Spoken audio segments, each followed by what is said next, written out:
மணிப்பூர் மீண்டும் கொந்தளிப்பில் ஆழ்ந்திருக்கிறது. மணிப்பூரில் நடந்த கலவரத்தில் 9 பேர் உயிரிழந்திருக்கிறார்கள். மாணவர்கள் இப்போது வீதியில் இறங்கியுள்ளனர். இது பற்றி முக்கோணம் பகுதியில் அலசலாம்.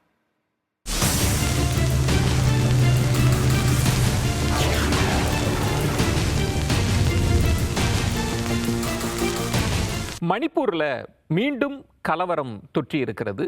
மணிப்பூர் முதலமைச்சர் வீட்டிலேயே ராக்கெட் தாக்குதல் நடத்தப்பட்டிருக்கிறது. கிட்டத்தட்ட 9 பேர் பலியாகி இருக்கிறார்கள். மாணவர்கள் போராட்ட களத்திற்கு வந்திருக்கிறார்கள். இதெல்லாம் தான் செய்தி. இந்த செய்தியினுடைய முக்கோணத்தை நம்ம விரிவாக பார்க்கலாம். முதல் புள்ளி, மணிப்பூரில் என்ன நடக்குது?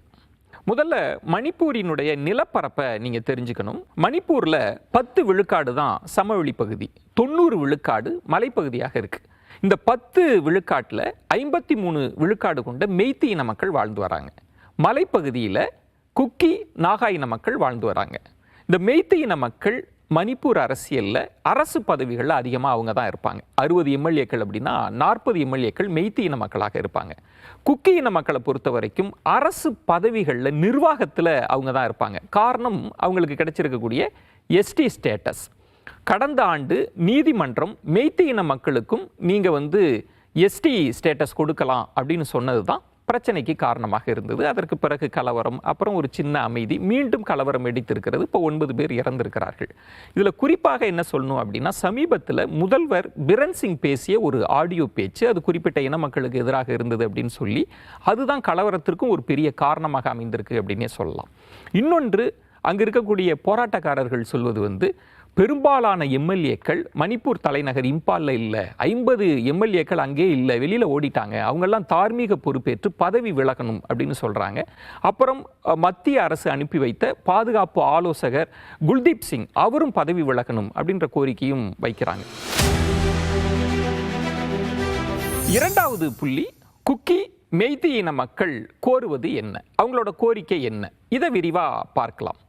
குக்கி இன மக்கள் என்ன சொல்கிறாங்க அப்படின்னா, எங்களுக்கு சட்டப்பேரவையுடன் கூடிய தனி யூனியன் பிரதேசம் வேணும்.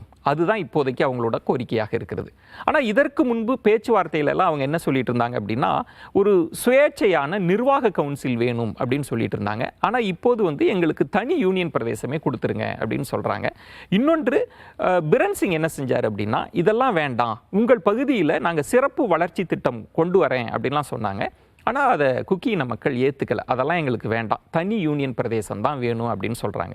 ஆனால் இதை மெய்த்தி இன மக்கள் இது மணிப்பூரை துண்டாடக்கூடிய முயற்சி, இதை நாங்கள் ஏற்றுக்கொள்ள மாட்டோம் அப்படின்றது தான் அவங்களோட டிமாண்டாக இருக்குது. மணிப்பூரை பிரிக்கக்கூடாது அப்படின்றது தான் மெய்த்தி இன மக்களினுடைய டிமாண்டாக இருக்குது. மூன்றாவது புள்ளி, மத்திய அரசின் அணுகுமுறை இந்த விஷயத்தில் எப்படி இருக்குது? மத்திய அரசை பொறுத்த வரைக்கும் கடந்த ஆண்டிலிருந்தே ஒரு விமர்சன பார்வை இருந்துகிட்டே இருக்குது. அது என்ன அப்படின்னா, பிரதமர் நேரில் போய் பார்க்கல, இந்த பிரச்சனையை கவனிக்கலை அப்படின்ற ஒரு பார்வை இருந்துகிட்டே இருக்குது.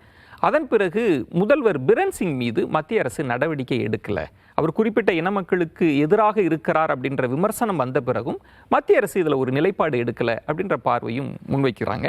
அப்புறம் ஒரு அமைதி பேச்சுவார்த்தையை, ஒரு சுமூகமான பேச்சுவார்த்தையை தொடங்கலை அப்படின்ற பார்வையும் மத்திய அரசின் மீது விமர்சனமாக முன்வைக்கப்படுது. ஆனால் இதில் பாஜகவுக்கு இருக்கிற சிக்கல், முதல்வர் பிரன் சிங் மீதோ அல்லது மெய்த்தி இன மக்களுக்கு எதிராகவோ ஒரு நடவடிக்கை எடுத்தால் தேர்தல் ரீதியில் அவங்களுக்கு ஒரு சிக்கலை ஏற்படுத்திவிடும். அதுதான் பாஜகவுக்கு இருக்கிற சிக்கலாக இருக்கிறது. அடுத்து மத்திய அரசு துணை இராணுவ படையை அனுப்புனாங்க. ஆனால் என்ன சிக்கல் அப்படின்னா, அந்த துணை இராணுவ படையை 2 தரப்புமே ஏற்றுக்கொள்ளவில்லை. அதில் 2 பேருக்குமே அதிருப்தி இருக்கிறது. இந்த சூழலில் தான் மத்திய அரசு ஒரு மென்மையான போக்கை கடைபிடிக்கிறதோ அப்படின்ற விமர்சனமும் இருக்கிறது. இதுதான் மணிப்பூரை சுற்றி சொல்லக்கூடிய அரசியல் நிகழ்வுகளாக இருக்கிறது. பொறுத்திருந்து பார்க்கலாம்.